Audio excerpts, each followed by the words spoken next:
Awful Office is a competitive dual deck builder set in an office environment that plays 3 to 5 players.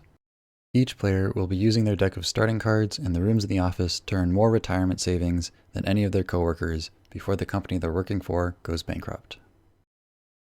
In this game, each player has 2 decks, each with their own discard pile, hence why it's a dual deck builder. Whenever a player draws a card, whether at the end of their turn when they draw up to 5 or when a card instructs them to do so, they can draw any number of those cards from either deck.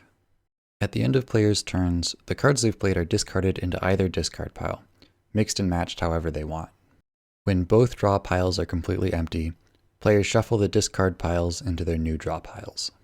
Deciding which cards go where allows players to determine what types of resources they want to draw and when. The game has 6 types of resources. 3 are kept track of using the player boards. At the end of a player's turn, any resources they have left on their board will be converted into a corresponding type of resource using tokens. For the virtual demo, this is done using counters.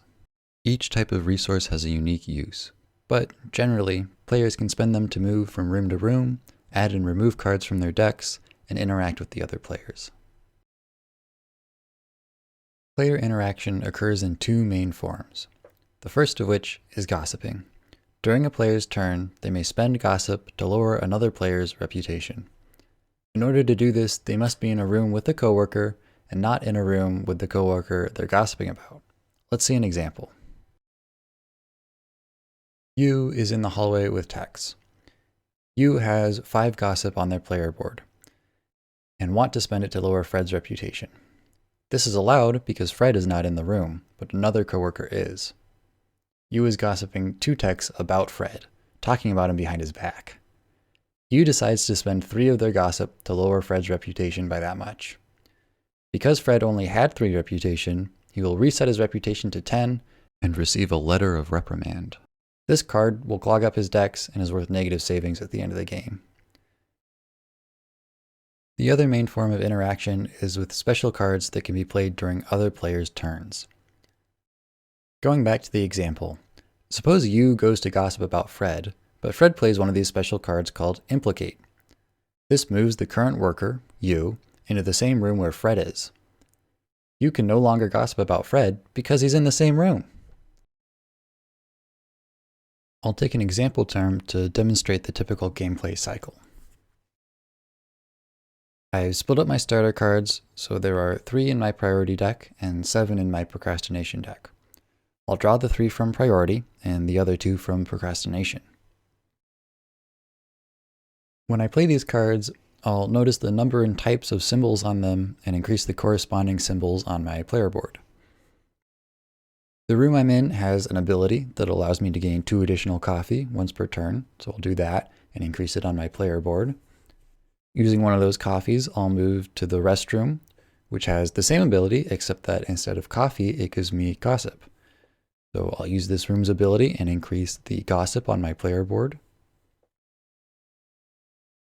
I'll spend another coffee to move into the hallway. This room is where I can buy cards. I'll spend some of my completed paperwork to buy a card. This card will sit in my play area until the end of my turn, where I'll discard it into either pile. I'll then spend my last coffee to move into the copy room. This room has an ability that allows me to spend 3 completed paperwork to misplace a card. Misplacing takes a card from my player area or discard piles and places it back into the box, where it can no longer be drawn or discarded. After that, I will end my turn. I still have a petty cash and gossip on my player board. The petty cash will be converted into a savings, and the gossip will be converted into 5 reputation. I'll now place the cards in my play area in my discard piles.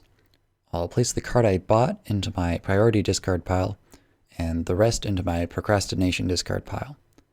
This way, when these cards are shuffled back into the draw piles, I'll be able to guarantee that I will draw my best card when I need it.